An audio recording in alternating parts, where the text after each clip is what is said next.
Bom estudo. Boa noite, amigos, amigas. Mais uma vez aqui reunidos. Gratidão a Papai do Céu, gratidão ao nosso esforço também. Nós precisamos reconhecer também o nosso esforço nesses últimos 15 dias de estar querendo cada vez mais acertar. Obrigado a Jesus, amigo, que tem nos acompanhado, a nosso anjo da guarda, a turma aqui do cantinho, que sempre tem nos acompanhado aí também, trabalhado por nós. É interessante, esses nossos pensamentos, que a gente não faz a menor ideia do quanto que a turma trabalha pela gente. A gente não faz a menor ideia. Semana a semana, dia a dia, ano a ano, décadas a décadas, Nosso anjo da guarda nos acompanhando dia a dia, durante todo o nosso caminhar aqui nessa reencarnação. A gente precisa cada vez mais estar mais disperso, mais atento a essa providência. Por isso que chama providência. Providência divina. Gratidão a todos.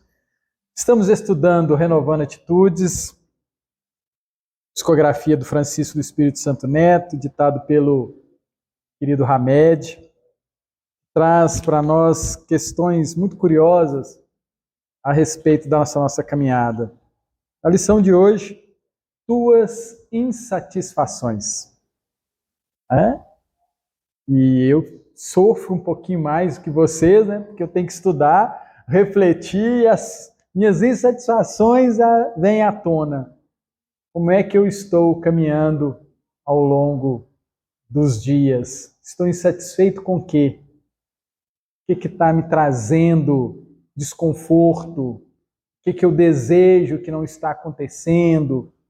Por que eu não estou tão conectado com essas benesses que a gente recebe diariamente? Por que o meu pensar está tão diferente do desejo de Deus para a minha vida? Porque ando infeliz, insatisfeito, se tudo me é dado para que eu seja feliz? Por que está destoando a minha vontade da vontade de Deus? Muitas das vezes a gente esquece que, como Pai amoroso que Ele é, Ele se esforça muito para que a gente seja feliz. Muito, de demais da conta.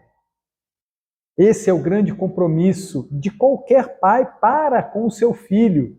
Se a gente aqui tem esse desejo para com os nossos filhos, para o papai, a mamãe, o marido, a esposa, se a gente tem esse desejo, imaginemos o desejo de Deus para conosco. Jesus fala isso no seu evangelho. Se vós não tenha coragem de dar uma pedra ao filho que pede pão, nosso Pai, muito menos. Muito menos. Mas o nosso olhar ainda é um olhar que não percebe a bondade nos nossos dias a dia. Então aí nós voltamos a Jesus quando Ele nos solicita que tenhamos olhos de ver e ouvidos de ouvir. É sempre uma solicitação. E isso é interessante, gente, que a gente vai estudando, a gente vai ficando, a gente vai apanhando mais, porque por que eu não escolho o que é legal? Não é uma perguntinha muito simples? E não falta no nosso dia a dia informação para isso, não. Não falta informação para isso. Por que eu ainda sofro com coisas que eu não devia mais estar tão conectados a elas? Por que a ação do outro me incomoda tanto? Por que me incomoda tanto? Então, o texto que o Hamed vai trabalhar fala daquela passagem que Jesus fala da trave no olho. Por que se importa em tentar tirar o cisco que está no olho do outro e não se atém a tirar a trave, né? É uma coisa imensa, né? Que está no seu olho. Olha como é que a gente precisa se esforçar para mudar velhos conceitos, hábitos que tínhamos. Esse é o nosso maior desafio atualmente. Estar atento a nós. Atentos a nós. Porque não é novidade para ninguém aqui que a gente estava desencarnado, estamos reencarnados e estaremos desencarnados. E todos têm o mesmo desejo aqui, de desencarnar bem, melhor, não é assim? Isso não é o nosso grande desejo? Eu quero, né, fazer a passagem sem ter que passar dias, anos no umbral. Eu tenho esse desejo, todos nós aqui temos esse desejo. Para que isso aconteça de uma forma que a gente almeje, é preciso que nós tenhamos atenção a nós. O grande objeto de transformação é o nosso jeito de viver. Mas eu vou olhar para a minha vida e vou achar que está tudo certo. A gente faz isso. Está tudo certinho. Só que a gente tem uma referência para analisar como nós estamos vivendo, que é o Cristo. E aí, na hora que a gente começa a olhar o jeito que a gente vive, com o jeito que o Cristo, Jesus, nos mostrou, a gente começa a identificar algumas ações equivocadas. Eu fui muito gentil de usar algumas. No meu caso, 99,9. Gente, amigos, não olhemos isso com um grande defeito. Olhemos isso como o próximo passo que necessitamos dar. Consegue entender? É o próximo passo, o próximo movimento que a gente precisa fazer. Vai ter que ter, sim, uma guerra íntima, um desejo íntimo, uma força de vontade para que isso aconteça. E esse movimento de mudança vai nos beneficiar. Por isso que Jesus fala para nós, não vim trazer a paz, vim trazer a espada. Uma espada boa, que vai nos promover a condições melhores. Não sabemos como é que vai ser o nosso sábado, mas nós, se ficarmos atentos, ele vai ser um sábado muito bom. O amanhã. Eu não sei como é que ele vai ser, tá? Mas eu vou entrar nele, encarnado ou desencarnado, né? Porque o sábado vai acontecer, independente da minha pessoa. E aí, como é que eu vou vivê-lo? De olho no Cristo, de olho em mim. De olho nele, de olho em mim. Para quê? Para que esses momentos aflitivos que a gente curtia, né? Isso é até interessante, né? Momentos aflitivos, dificuldades que a gente curtia, porque tem hora que a gente curte a dor. Em vez de fazer o movimento para o bem, a gente fica curtindo ela. Então a gente precisa fazer esse movimento de sair desse estado que estamos vivendo. Para quê? Para não vivermos mais essas situações. Se hoje eu diminuo um dos meus hábitos,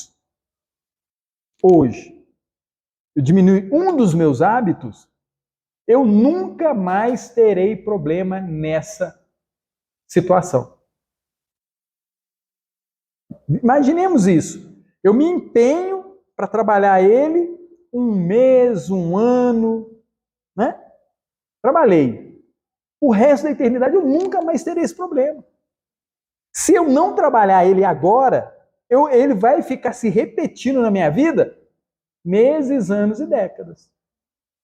A gente tem um trabalho de visita aos NA e AA. NA, Narcóticos Anônimos. AA, Alcoólicos Anônimos. E a gente tem, eu estou me admirando muito, porque vocês imaginam você escutar uma pessoa numa sala falando que tem 46 anos que ele parou de beber. Essa pessoa precisa voltar àquela sala? Mas ele se admite como um doente. E que se ele voltar a beber, ele volta com toda aquela situação complicada. Então ele volta à sala para se fortalecer e nos fortalecer, nós que estamos lá. 46 anos, gente. É? Muitos aqui ainda não viveram essa quantidade de anos. E a pessoa está voltando numa sala de AA, voltando numa sala de NA. Porque ele se identificou, ele se reconheceu. Eu falei assim, eu não posso brincar com isso. Isso não é brincadeira. Não posso. Eu preciso levar isso a sério. E aí ele vai voltando. Toda semana, tem companheiros lá que vão todo dia. Necessidade de cada um. Ou seja, ele precisa de vigiar-se. Eu preciso se vigiar. Eu preciso voltar na sala, eu preciso voltar na sala, eu preciso ir lá, eu preciso desse alimento, eu preciso me reabastecer. Quem é que ganha? Primeiro ele. A família dele. A família dele. Porque na hora que ele desencarnar, ele não vai ter esse problema. Porque aprendeu a obediência a ele. Obediência. Eles falam muito isso lá, eu acho muito legal isso. E é muito legal lá que eles usam o poder superior. Eles não falam Deus, não. Tem um poder superior. E na hora que você vai lendo lá os 12 passos, as tradições, você fala assim, esse povo é espírita. Porque eles têm uma proximidade com essa espiritualidade, afirmando-se que sem o poder superior, eles não conseguiriam vencer as suas dificuldades. Seus vícios, né? E é muito interessante que na hora que você vai estudar o que é vício, eu me achei cheio deles. Eu me achei cheio de vícios. Gente, quem dera se fosse só a substância, que fosse só o álcool, que fosse vício. Eu sou lotado de vícios. E aí eu falei, eu preciso de tratamento. Eu preciso de tratamento. Eu preciso seguir aqueles passos. Eu preciso dessa conexão com o poder superior. Para quê? Nós espíritas, para desencarnar melhor, não é? Para ter uma próxima encarnação mais saudável. Cheio de oportunidades. E aí é interessante que aí de vez em quando a gente vai dar uma partilha, né? E eu não tenho a partilha, a dificuldade com o álcool e nem com a droga. Mas as outras minhas dificuldades eu não posso nem citar lá, senão vai ficar complicado. E eu preciso trabalhar todas elas todo santo dia. Uma delas eu posso contar para vocês. É a velocidade. E eu ando de moto. É um vício que eu tenho. Adoro velocidade. Mas eu preciso me policiar toda vez que eu ligo a danada. E outro dia, eu liguei ela aqui 4 horas da manhã e cheguei em Porto Seguro 8 horas da noite. Num tiro só. Pois é, eu tenho problema. Eu preciso frequentar essas reuniões. Para quê? Para que eu trabalhe essas situações. Né? Gente, é tão gostoso quando a gente se vê vitorioso. Eu entendo esse companheiro que volta lá 46 anos. Ele volta para sentir o gosto da vitória. Eu era assim. Hoje, não mais. Hoje eu uso isso para fortalecer aqueles que estão comigo. Um passo de cada vez, né? Eles trabalham isso, né? Um dia de cada vez. Só por hoje, 24 horas. Olha que interessante a forma como a gente pode vencer as nossas dificuldades. 24 horas, trabalha por 24 horas. Tem um companheiro lá que falou assim, gente, o 24 horas é muito para mim. Eu preciso trabalhar de hora em hora. De hora em hora. Ele não dá conta de estar sóbrio 24 horas. Então ele trabalha os passos hora a hora. Mas para isso acontecer, precisa haver um reconhecimento das nossas dificuldades. Nós estamos tratando aqui das nossas insatisfações, porque todos eles, como todos nós, não queremos mais estar insatisfeitos. Nós não queremos mais. Nós não queremos mais estar naquela vivência equivocada, que muitos aplaudem. Gente, isso é um perigo, porque a sociedade aplaude comportamentos equivocados. Aplaude. Complicado isso. Nós precisamos nos olhar com esse conhecimento todo evangélico, espírita que a gente tem. A gente precisa ter essa imagem de futuro. Nós não morremos. Os vícios cuidados aqui, tratados aqui, eles vão continuar nos acompanhando. Todos eles. Basta a gente se ver agora, que nós somos a soma das nossas temporadas anteriores, não somos? A soma. Então, essa minha dificuldade com a velocidade, aonde foi que eu adquiri? Lá era um prazer, porque eu desconhecia. Hoje já é um sofrer. Hoje é um sofrer. Que preciso trabalhar a cada partida que eu dou na moto. Então é bacana a gente ter esse olhar para nós. No texto que está lá no Evangelho segundo o Espiritismo, capítulo 10, item 10, fala que a gente deveria, de vez em quando, ao ficarmos na frente do espelho, a gente devia sair da frente. Deixa o corpo e sai da frente do espelho. E olha aquela imagem de fora. Conseguem imaginar essa percepção? Deixa o corpo ali e vou reparar. Deixa eu ver. Você sabia que muitas das vezes a gente não se vê no espelho? A gente não olha as rugas, né? Não presta atenção. As mulheres até que fazem isso, mas os homens é mais relaxados. A gente só passa na frente do espelho assim, né? Mas a gente devia se ver. Se ver mesmo. Como é que eu estou? A minha aparência é uma boa aparência para mim? Não é para os outros, não. É a aparência que eu quero. É a aparência que eu quero. A gente devia fazer esses exercícios. Porque muitas das vezes a gente fica construindo aparência para o outro. Persona. Persona. E a gente tem que ficar atento ao que eu estou construindo com o corpo magnífico que Deus me deu. Preciso ter esse olhar. Então vamos ao texto, do nosso querido Hamed. Ele pega 2 trechinhos lá do capítulo 10 do Evangelho segundo o Espiritismo, item 10, que fala assim: um dos defeitos da humanidade é ver o mal de outrem antes de ver o que está em nós. Incontestavelmente, é o orgulho que leva o homem a dissimular os próprios defeitos, tanto morais como físicos.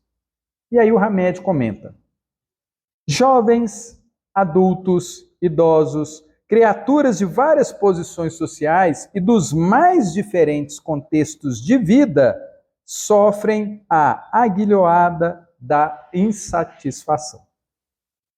É uma doença, uma situação, todos estamos insatisfeitos. Eu gosto de pensar nessa questão da insatisfação como se fosse a nossa rebeldia com relação a Deus. Se eu estou insatisfeito com alguma coisa, eu estou insatisfeito com Deus.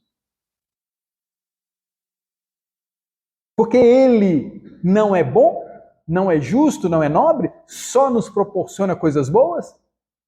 Se eu estou insatisfeito com alguma coisa na minha vida, eu estou diretamente insatisfeito com esse pai. Muitas das vezes a gente não percebe isso, que a gente está insatisfeito com o carro, com a família, com o trabalho, com isso tudo. Mas tudo isso não é obra divina e dos seus prepostos? Se eu estou estressado com quem? Com Deus. Se eu estou infeliz com quem? Com Deus. Compliquei um pouquinho? Mas é uma percepção que a gente tem que ter. Se tudo é feito para que a gente seja feliz, no Livro dos Espíritos fala isso, lá nas leis, lei de adoração, fala assim, o homem só é infeliz quando ele se afasta da lei de Deus. O homem só é infeliz quando nós nos afastamos da lei de Deus. Ou seja, todas as leis, todas as situações, toda a criação é para nos gerar felicidade. Se eu estou infeliz em qualquer uma dessas situações, eu estou infeliz com quem criou as leis, que é Deus. Então a gente precisa perceber isso.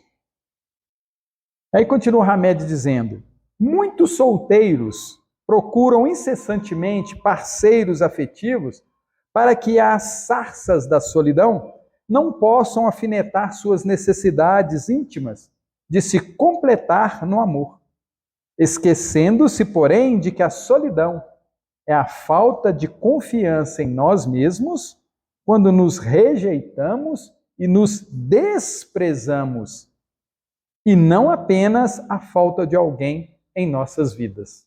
Olha que profundidade que o Hamed traz para a gente. A solidão é a falta de confiança em nós. Não sou capaz de ter uma relação. Quando nos rejeitamos e nos desprezamos, e não apenas a falta de alguém em nossas vidas. Muitos casados reclamam sistematicamente que já não veem mais o cônjuge com os mesmos olhos de antes.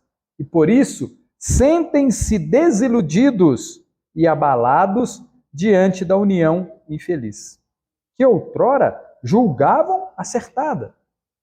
Contudo, não observaram que a decepção não era com o outro, porém com eles próprios. Não consegui fazer uma relação feliz. E aí, a gente julga o outro, né? Em vez de perceber que não fui capaz de uma união feliz. Por não aceitarem seus fracassos, é que projetam suas incompetências e insatisfações como sendo pelos outros, e nunca por si próprios. Várias criaturas, continua Hamed dizendo, enfrentam a pobreza, lutam incansavelmente para a aquisição de recursos amoedados, tentando dessa forma sair das agruras da miséria. Olha que interessante isso. Se dedicar a buscar o recurso amoedado, achando que dessa forma eu estarei fugindo da miséria. Mas quando a gente observa uma pessoa que tem todo o recurso amoedado, ela também não vive na miséria? Mudamos aí a percepção das misérias, não é? Mudamos aí a percepção das misérias? Porque eu acho muito interessante isso. Gente, era para um rico ficar doente? Se ele tem toda a condição de ter os recursos, vocês conseguem entender esse raciocínio? Se ele tem todo o dinheiro, como é que ele fica doente? Será que não dá para usar esse dinheiro para não ficar doente? Consegue entender isso? Porque a gente acredita muitas das vezes que pagando a Unimed, né? Brincando aqui com a Unimed, e ela vende esse slogan, né? Aqui tem saúde, né? Não é assim? Ela vende esse slogan. A drogaria Araújo, né? Com Araújo a sua vida fica boa. Mas peraí! Droga, quer dizer que minha vida tá boa? Mas o problema não é o efeito. E a gente fica trabalhando o efeito. A gente tem que trabalhar onde? A causa. A gente é expert em ver efeito. Mas não somos ainda atentos à causa. Por que eu tenho que ir no médico? O que causou isso? Não foi uma prática em casa, na mesa? Não foi uma prática? Falta de exercício, falta de alegria na vida, falta de atividade física, não é assim? Não são esses os princípios que detonam a nossa dificuldade orgânica? Então, o que é miséria? Tem miséria de todos os tons e em todas as camadas da sociedade. O sonho do papai e da mamãe, muitas das vezes, para os filhos é que eles se formem, não é assim? Casem, tenham uma boa casa, tenha carro, não é assim? Não é esse é o sonho dos papais e das mamães? Mas e isso garante a felicidade dos filhos? Olhemos para os consultórios psiquiátricos, psicológicos, né? Olhemos para esses consultórios, pessoas de muita condição que vivem ainda buscando fora o que precisa ser trabalhado dentro. E aí a gente entende as doenças psicossomáticas. Aquela doença que você faz todo um check-up e você não tem problema nenhum fisicamente. Aí o médico dá aquele tapinha nas costas e fala assim, procura um psiquiatra. E você com dores físicos. E você tem que procurar aquele profissional. Por quê? Porque não estamos trabalhando o nosso eu. As insatisfações. Estamos muitas das vezes trabalhando ela lá na frente, quando devíamos trabalhar ela agora. Para quê? Para o amanhã ser um amanhã mais suave, mais tranquilo. E ele continua dizendo aqui para nós que essas criaturas não percebem, todavia, que prosperidade é uma atitude de espírito. E que quanto mais declaram à sua mente que estão abertas para aceitar a abundância do universo, mais a consciência se torna próspera. Que a verdadeira prosperidade não se expressa em quantia de bens materiais que possuem, mas no receber e no dividir todo esse imenso tesouro de possibilidades herdados pela nossa criação divina. Eu lembro de uma lição, que está lá no livro Boa Nova, psicografia do Chico, obrigado Chico, ditado pelo Humberto de Campos, que acho que é Judas, ele fica preocupado, né, com os recursos para Jesus, né, estabelecer seu reinado aqui. Aí Jesus vira para ele e fala assim, ô Judas, com minhas palavras, tá, gente? Ô Judas, deixa eu te contar uma coisa, te perguntar uma coisa. Quantos reais Deus precisou para construir o mundo? Já pensaram nisso?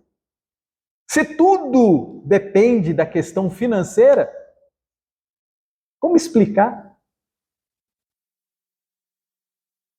a criação de tudo sem dinheiro no banco de Deus, né?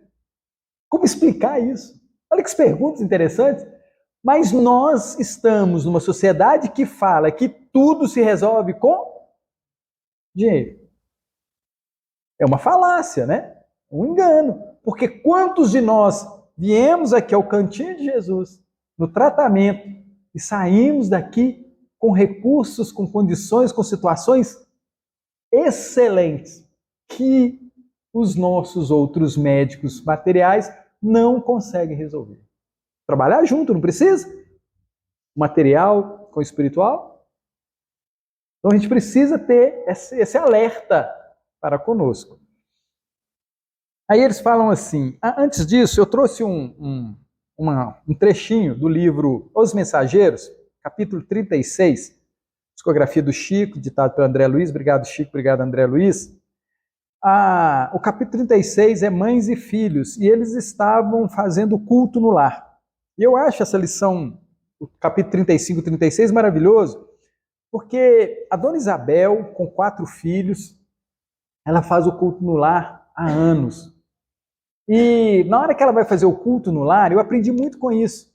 Ela pega uma página, um livro, né, evangélico, e pega um recorte de jornal com uma notícia. E ela vai olhar essa notícia de jornal com os olhos evangélicos,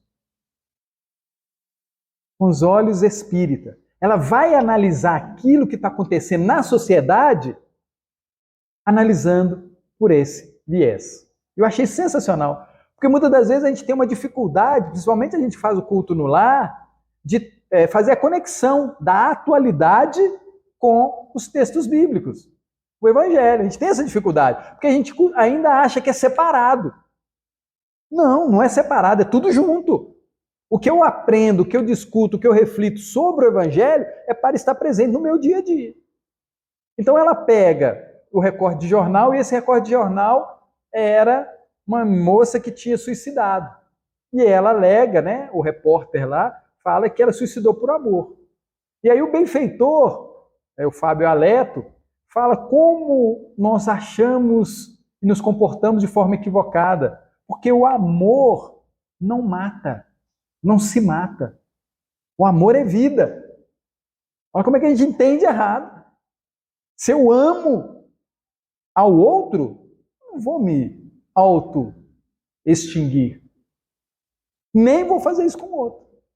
E aí, o benfeitor fala no final que o ato, acho isso belo, o ato cometido por essa menina só cabe a Deus julgar. O ato só cabe a Deus julgar. Serve para nós, não serve? A gente vê um monte de ato aí e nós nos alvoroçamos na condição de bater o martelo, não é assim? De juiz. Opa, vamos segurar nossa onda. O ato só cabe a Deus julgar. Aí a gente lembra de Jesus, né? Eu não te condeno. Não é? Para a gente ver que a gente erra feio quando a gente aponta o dedo para alguém. Você não devia fazer isso. Isso está errado. Calma lá. Mas aí o benfeitor coloca uma vírgula depois disso e fala assim: a nós cabe a reflexão sobre o fato.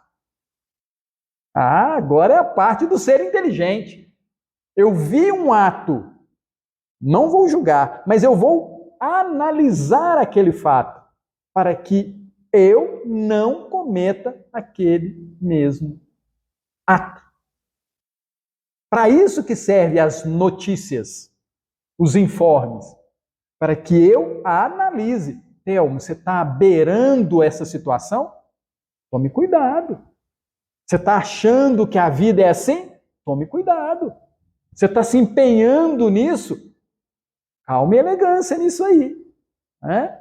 E aí, mais à frente, na hora que acaba o culto, uma das filhas fala assim: nesse instante, a pequenina Marieta, que parecia haver atingido os 7 anos, aproveitando o momento da palavra livre, perguntou à mãezinha em tom comovedor: mamãe, se Jesus é tão bom, por que estamos comendo só uma vez por dia aqui em casa? Olha que pergunta, a menininha de 7 anos. O que acontece? Durante o culto, falou-se que Jesus é maravilhoso, cuida, zela, não é assim? Não tem, a gente não tem essa ideia? Aí ela fez a conta, falou, mas peraí, por que aqui em casa a gente come uma vez por dia? E aí ela faz uma relação. Na casa de Dona Fausta, eles fazem 2 refeições, almoçam e janta. Nelly me contou que no tempo de papai também fazíamos assim. Mas agora, por que será? A viúva esboçou um sorriso algo triste e falou: a mãe precisa se reinventar sempre, né? Ora, Marieta, você vive muito impressionada com essa questão. Você vive muito impressionado com essa questão. Não devemos, filhinha, subordinar todos os pensamentos às necessidades do estômago. Subordinar. Eu só sou feliz se o meu café da manhã tiver isso, isso, isso, isso. Eu só feliz se o meu almoço tiver assim, assim, assim, assim. Eu só consigo fazer isso se eu tiver isso, isso, isso em casa. Sabe, subordinar? E aí continua a mãe falando, a dona Isabel. Há quanto tempo estamos tomando nossa refeição diária e gozando boa saúde? Quanto benefício estaremos colhendo com esta frugalidade de alimentação? Amigos e amigas, precisamos ampliar nosso conceito, né? Refletir um pouquinho. Uma família que reencarna, marido desencarna mais cedo, naquela condição financeira, ela não está sendo provada? Não está? Ela está sendo provada. Nós não sabemos os outros capítulos, né? Mas nessa não existe, não chegou o momento de uma provação? Joaninha, a outra irmã, interveio acrescentando: mamãe tem toda a razão, Marieta. Tenho visto muita gente adoecer por abuso da mesa. Olha que interessante isso. Tenho visto muita gente adoecer por abuso da mesa. Olha o cuidado com a nossa saúde, com a mesa. Ela pode nos trazer saúde e pode nos trazer doença. Porque muitas das vezes a gente não analisa os produtos que compramos e colocamos na mesa. A gente só acha que é bom porque está caro ou está na loja tal. Não é assim? Não tem uns produtos assim? A gente vai porque está na onda, porque uma propaganda, né, mostrou lá que é tão bonito, que dá energia, que faz isso, mas a gente não tem o hábito de refletir sobre esses produtos que nós estamos colocando na mesa. Eu já brinquei aqui em outras oportunidades com o danado do refrigerante. Todo mundo sabe que é um complicador para o nosso organismo. O sal, o açúcar, assim. Nós já comentamos essas coisas. Então, nós precisamos analisar os produtos que colocamos na nossa mesa para a nossa alimentação. E outra coisa, lembrar que se temos em casa os filhos, nós estamos induzindo, criando neles um hábito de ingerir esses produtos que também fazem mal. Aí vem a responsabilidade de pai e mãe nesses quesitos. O cuidado, né, com o que a gente coloca na mesa. Além disso, continua a dona Isabel dizendo, vocês devem estar certos de que Jesus abençoou o pão e a água de todas as criaturas que sabem agradecer as dádivas divinas. É verdade que Isidoro, o marido, partiu antes de nós, mas nunca nos faltou o necessário. Temos nossa casinha, nossa união espiritual, nossos bons amigos.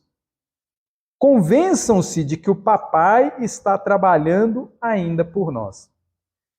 E aqui vem uma palavrinha muito curiosa, que é nos convencer de tudo. Do que é bom e do que não é bom. Nós precisamos refletir sobre tudo que nós estamos vivendo. Então, nós precisamos nos convencer que Deus está nos ajudando. Nós precisamos nos convencer que precisamos fazer a nossa parte. Amigos e amigas, o semáforo de qualquer esquina, qualquer cruzamento, ele funciona sozinho?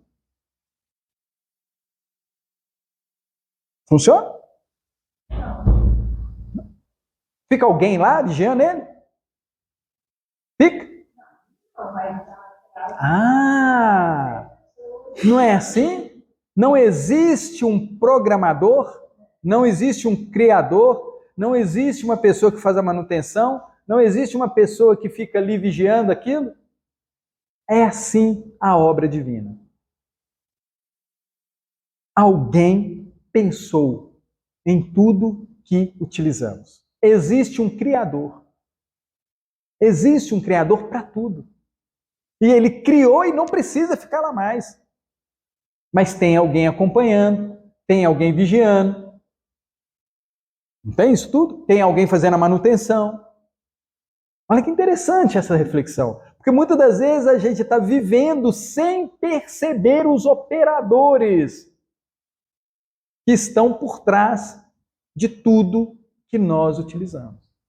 Eu brinco sempre, com a questão da Copasa, que a gente, quando abre a torneira, a gente devia fazer um Pai Nosso para todos os trabalhadores que furaram a rua para passar o cano. A gente faz isso? A gente acha que a água é automática, não é? A gente não lembra disso. Amigos e amigas, tanto na Copasa, quanto na CEMIG, quanto na TV, quanto na internet, no telefone, existem salas enormes de trabalhadores vigiando o consumo, o abastecimento de água, de luz, 24 horas, 365 dias por ano. Para nós.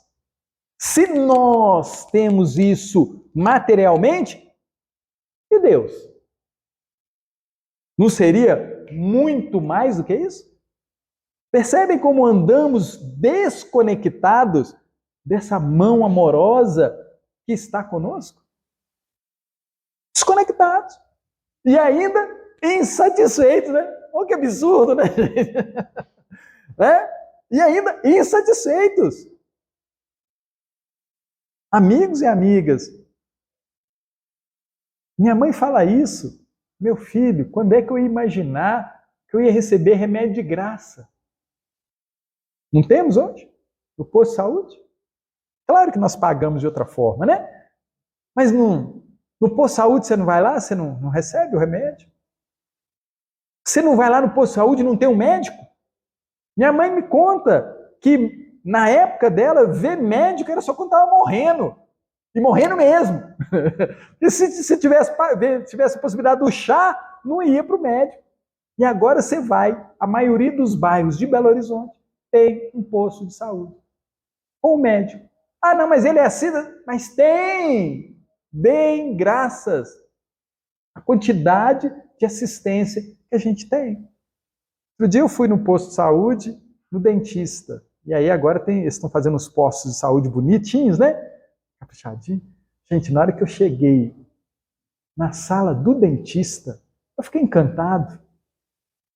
Fiquei encantado. A poltrona, né? Tecnologia. Eu falei, agora eu vou vir aqui mais vezes. É só marcar, chegar aqui, marcar, ir no dentista.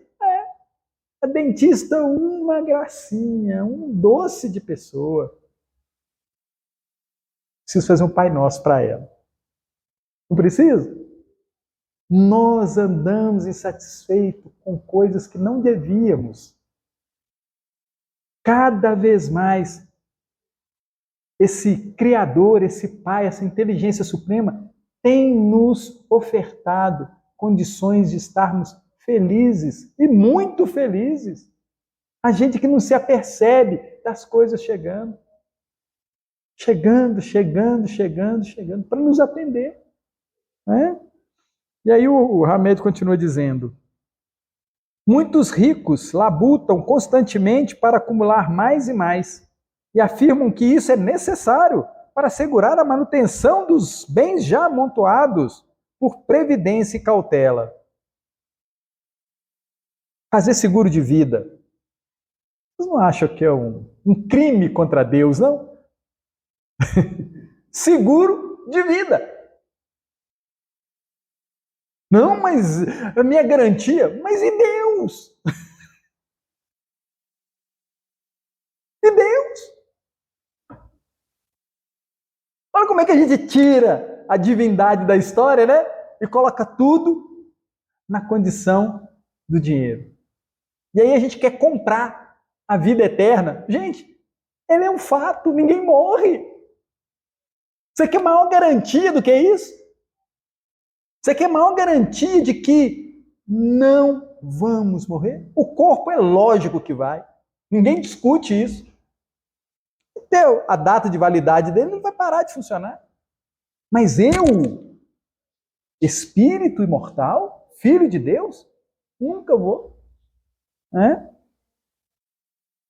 Não se dão conta, esses muitos ricos, de que a sua insatisfação é produto da ganância desmedida, por alimentar crenças de escassez e míngua, e por acreditar que a riqueza é que os faz homens respeitados e consideráveis, pois ainda não tomaram consciência do que é ser e do que é ter.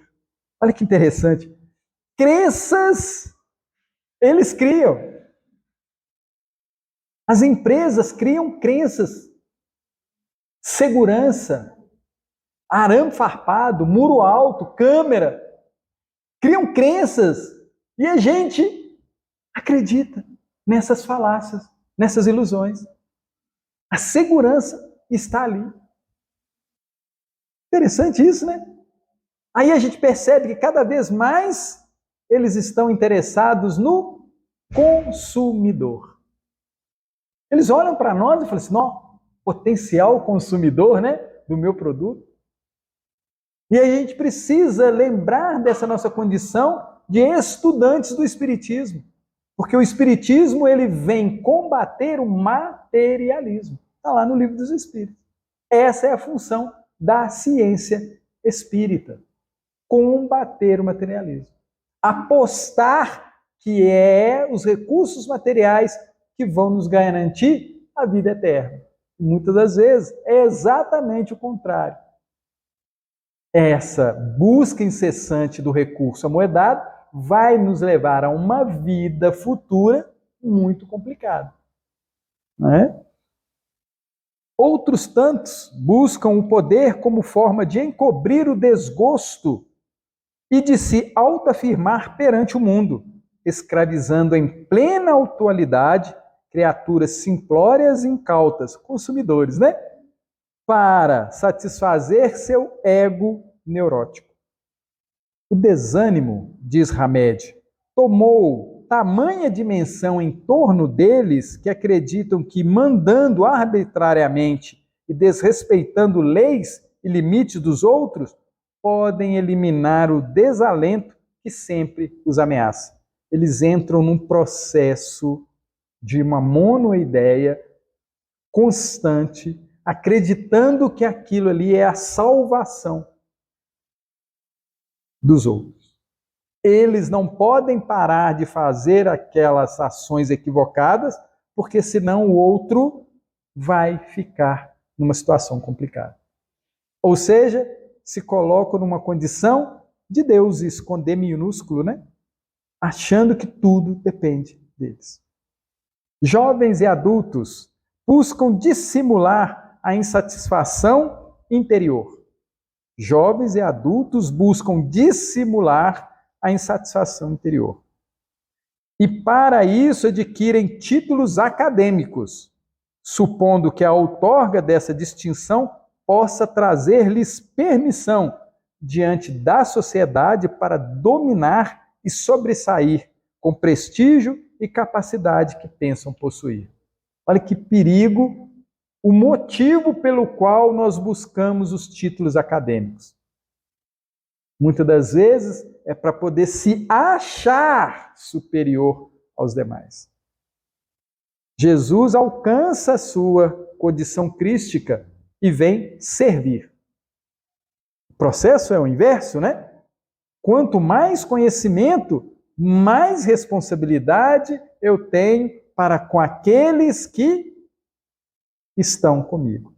Então, se eu busco um título acadêmico, eu preciso utilizá-lo para comigo e para com o outro. E para com Deus. Né? Diga, Vinícius. A insatisfação vem do ego. Você acha que no lugar da insatisfação, coloca o quê? Coloca resignação. Na verdade, Vinícius, o Livro dos Espíritos nos traz essa informação. Ele fala que nós só nos afastamos, nós só somos infelizes quando nos afastamos da lei divina.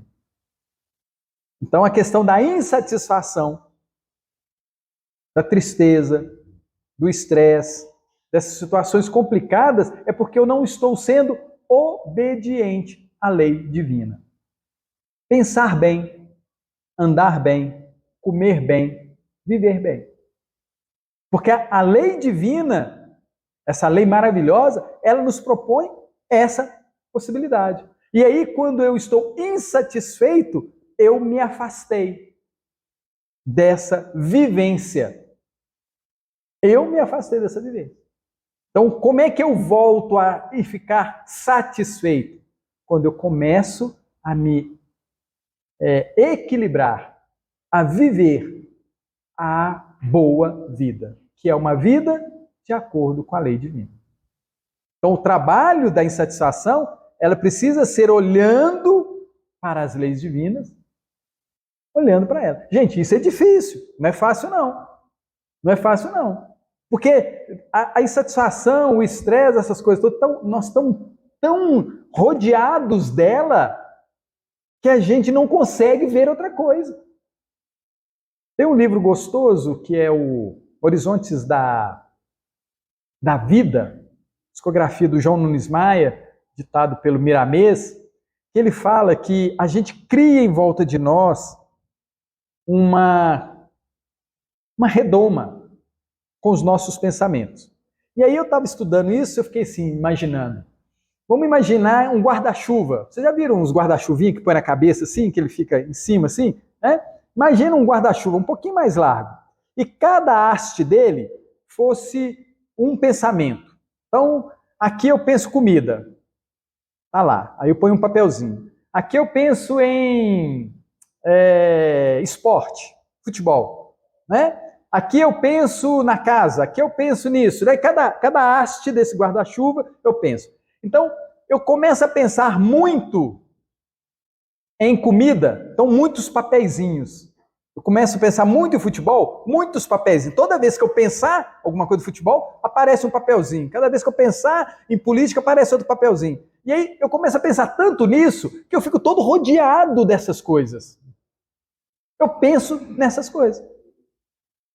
Consegue entender isso? Então nós estamos rodeados nos nossos pensamentos. E aí, quando nós estamos tão envolvidos com ele, a gente não vê além. E a gente começa a achar que o viver é o esporte, é a comida, é o trabalho. Porque é o que eu vejo, é o que está na minha frente o tempo todo.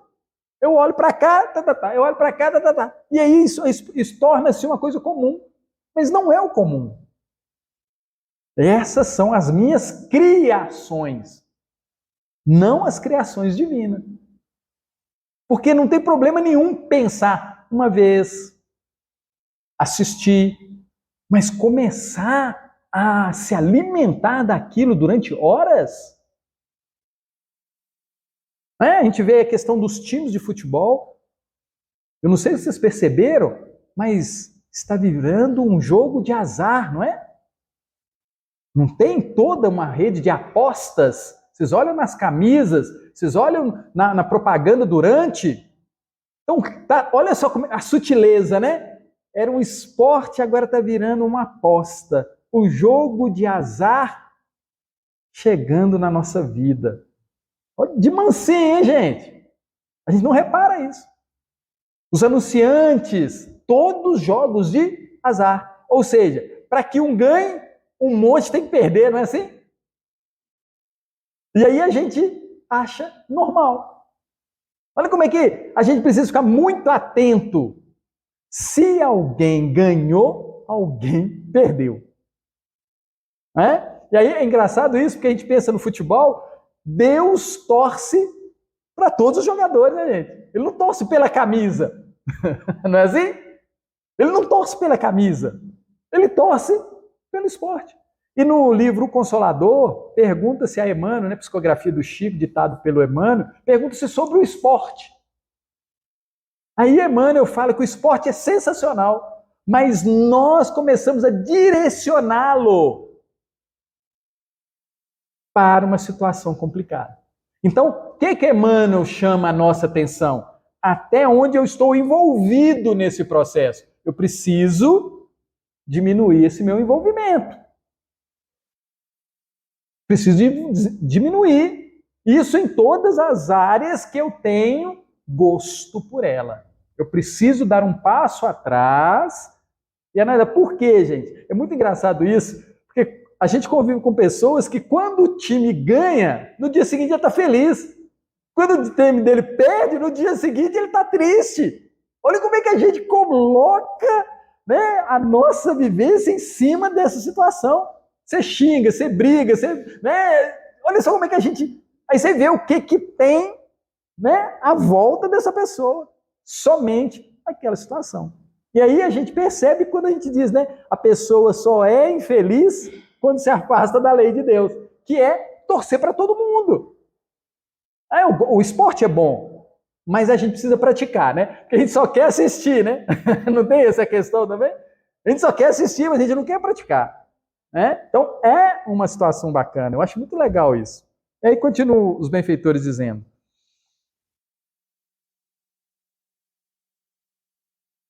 O que ocorre, no entanto, é que não descobriram esses jovens e adultos ainda o verdadeiro prestígio e capacidade, somente possíveis a partir do momento em que investirem em seus valores mais íntimos em busca do autodomínio. Gente, autodomínio é trabalhar para que eu não tenha situações complicadas em minha vida. Autodomínio. Eu preciso vigiar, estar atento. Aquela prática que eu tinha não é boa. Preciso me conhecer. Né? Conhece-te a ti mesmo, gente, não é uma falácia. É fundamental na nossa caminhada. Eu preciso me conhecer. Insatisfação, diz o Hamed, não se cura projetando-a sobre situações, pessoas, títulos, poder, posições sociais, mas reconhecendo a fonte que a produz, a causa. Por que eu estou insatisfeito? Qual a origem dela? Origem da insatisfação. Eu preciso analisar, preciso estudar, para que eu deixe de estar insatisfeito. E aí ele fala, Jesus de Nazaré é o sublime preceptor das almas. Convoca-nos a distinguir as verdadeiras traves, né? Lembrando lá do olho, que não nos deixa avistar as causas reais de nossas insatisfações e nos receita de forma implícita o remédio ideal. 2 pontos. Através do autodescobrimento, fazer emergir de nossas profundezas as matrizes de nossos comportamentos inadequados. Olha que interessante, né? Para que isso aconteça, eu tenho que vasculhar e tenho que trazer à tona, para que eu fique lembrando disso. Fazer emergir de nossas profundezas as matrizes de nossos comportamentos inadequados, que provocam essa incômoda atmosfera de descontentamento a envolver-nos de tempos em tempos. Né? Bacana a gente poder saudavelmente refletir sobre nós. Que a gente possa cada vez mais nos atentarmos para esse autoconhecimento, essa análise. Para quê? Nas nossas próximas temporadas e amanhã, sábado, a gente seja cada vez mais satisfeito com essa vida maravilhosa que nós temos. Beijo no coração de todos, obrigado pela companhia, até o próximo encontro.